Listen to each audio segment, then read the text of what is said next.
vocês estão felizes? Sejam bem-vindos ao B-Rock. Eu quero compartilhar aquilo que eu acredito ser a coisa mais importante que o cristão deveria saber. Para mim, essa é a coisa mais importante. Por quê? Porque ela é realmente a maior função pela qual eu nasci. Ela é o maior estilo de vida pelo qual eu nasci. Ela é a coisa mais incrível pela qual eu estou vivo. Curta, compartilha, comenta, se inscreve no nosso canal e envia para uma galera, porque isso vai fazer bem para muita gente. Meus amigos, vamos lá. O Senhor pegou o cara mais cascudo dos seus apóstolos, o cara mais zica dos apóstolos, e revelou essa palavra poderosa. 1 Pedro 2,4, a Bíblia diz assim: à medida que se aproxima dele a pedra viva, rejeitada pelos homens, mas escolhida por Deus e preciosa para ele, vocês também estão sendo utilizados como pedras vivas na edificação de uma casa espiritual, para serem sacerdócio santo, oferecendo sacrifícios espirituais agradáveis a Deus. Então olha só, esse texto está falando que eu e você passamos por um processo na terra que vai nos esculpindo a uma pedrinha completamente bem feita,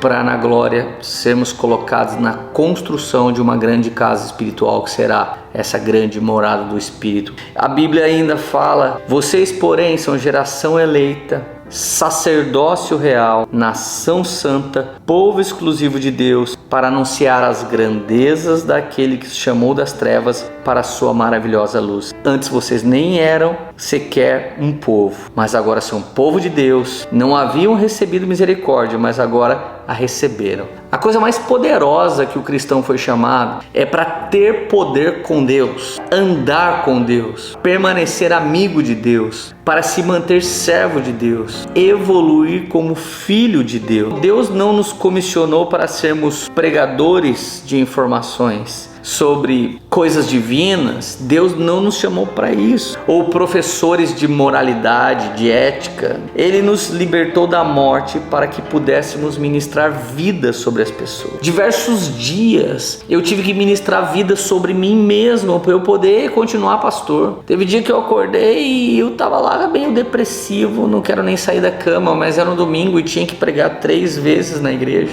Então primeiro eu tive que orar por mim mesmo, clamar a vida de Deus sobre mim. E quando eu fui sair da cama, minha esposa não estava bem, então eu tive que orar por ela, e de repente nós vimos nossos filhos não estavam bem, tivemos que ministrar vida sobre eles. Então até chegar na igreja para fazer o primeiro culto às 10 da manhã, eu tive que clamar a vida de Deus sobre mim, vida de Deus sobre minha esposa, vida de Deus sobre meus filhos, vida de Deus sobre todo mundo. O Senhor nos chama para ter autoridade com Ele. Theodore Austin Spark, ele disse assim, por meio de nós, portanto, como membros de Cristo, o grande trabalho sumo sacerdotal do céu deve encontrar expressão aqui na terra. Jesus se tornou o sumo sacerdote para sempre, e assim Ele libera sobre nós a ordem de Melquisedeque. Agora nós comemos do pão e bebemos do vinho e temos vida nele. E o que Ele venceu para nós? Ele venceu a morte. Eu já falei aqui em um dos vídeos sobre identidade vertical. Tem muito cristão que tem medo da morte. Tem muito cristão que quer ser arrebatado antes da grande tribulação, porque ele tem medo da morte, ele tem medo da doença. Mas você tem que entender que Cristo derrotou a morte. Ele derrotou a morte, Ele venceu. Então a nossa escatologia, ela não termina com o fim da terra. A nossa escatologia termina com o casamento com o Cordeiro de Deus. Seremos um com Ele para todo sempre.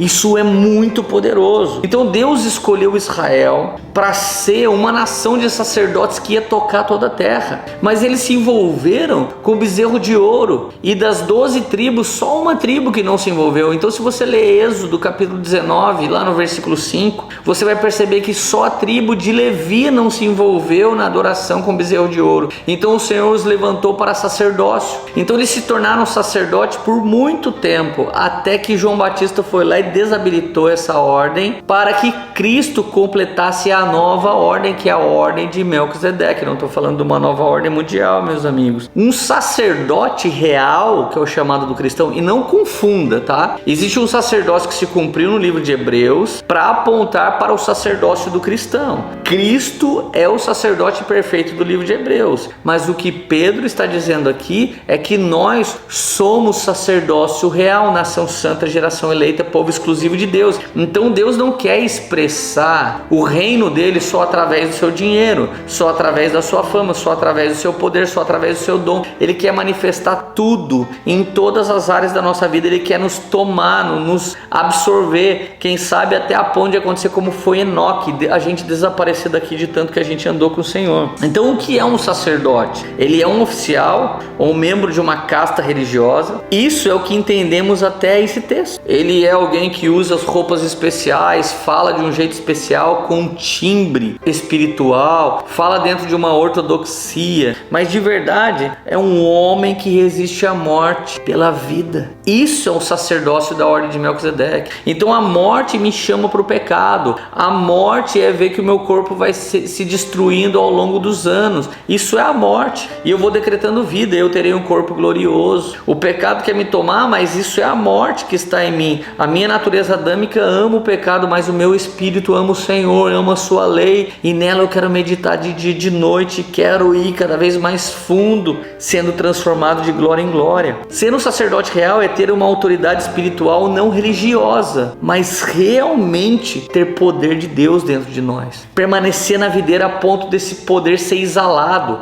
a ponto de alguém esbarrar na gente e a gente simplesmente deixar derramar aquilo que nós carregamos. Se você trombasse comigo agora, eu tivesse um copo de água, ia cair água aqui no meu colo. Por quê? Porque tinha água dentro do meu copo. Isso acontece quando as pessoas trombam a gente na rua, escapa de dentro de nós aquilo que nós carregamos. Eu me lembro minha mãe atendendo o telefone no nosso salão de cabeleireiro. Ela atendia e falava aleluia. Eu falava, mãe, é alô, não é aleluia. Mas ela carregava tanto Jesus dentro dela que às vezes lá no salão ela pirava, pensava que estava no culto adorando Jesus.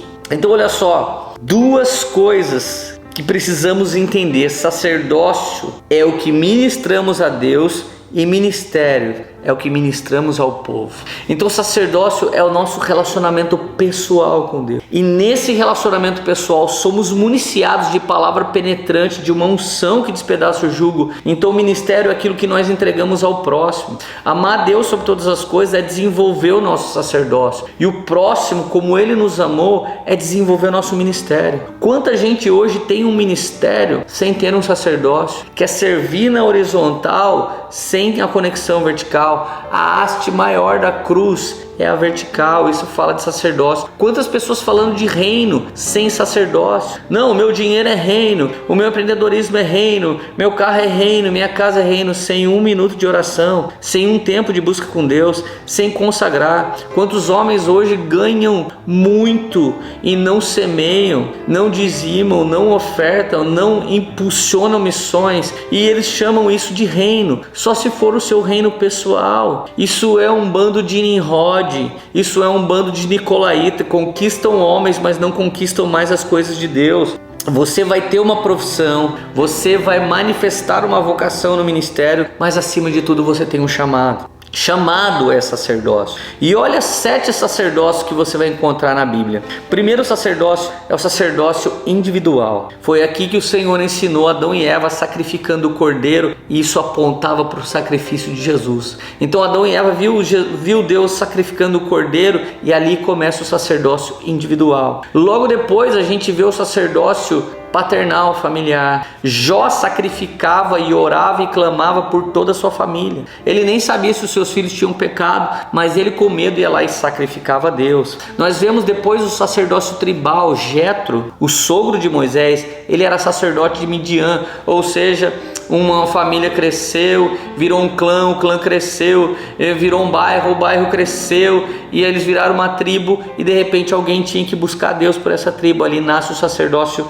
tribal, e daqui a pouco na pessoa de Arão nasce o sacerdócio nacional, e daqui a pouco vem o sacerdócio da ordem arônica, que são os levitas, e depois vem o sacerdócio pleno da ordem de Melquisedeque no próprio Jesus Cristo, que o autor de Hebreus jorra revelações a respeito disso. E por último, Pedro nos revela o último sacerdócio da terra, o sacerdócio do cristão. Cada cristão um missionário, cada cristão um chamado para estar com Deus, cada cristão indo no ID, cada cristão fazendo parte da nação santa, geração eleita, do povo exclusivo de Deus. Gente, essa é a palavra mais importante para a vida do cristão. Essa é a palavra mais importante porque o seu chamado é desenvolver relacionamento com o nosso Senhor e Salvador Jesus Cristo. Seu chamado é desenvolver relacionamento com Deus. Seu chamado é ser morada do Espírito Santo. Seu chamado é jorrar tudo isso. Seu chamado é permanecer na videira. Seu chamado é ter poder com Deus. Quanta gente hoje engaja, quanta gente hoje vende, quanta gente hoje tem um pitch de venda monstro,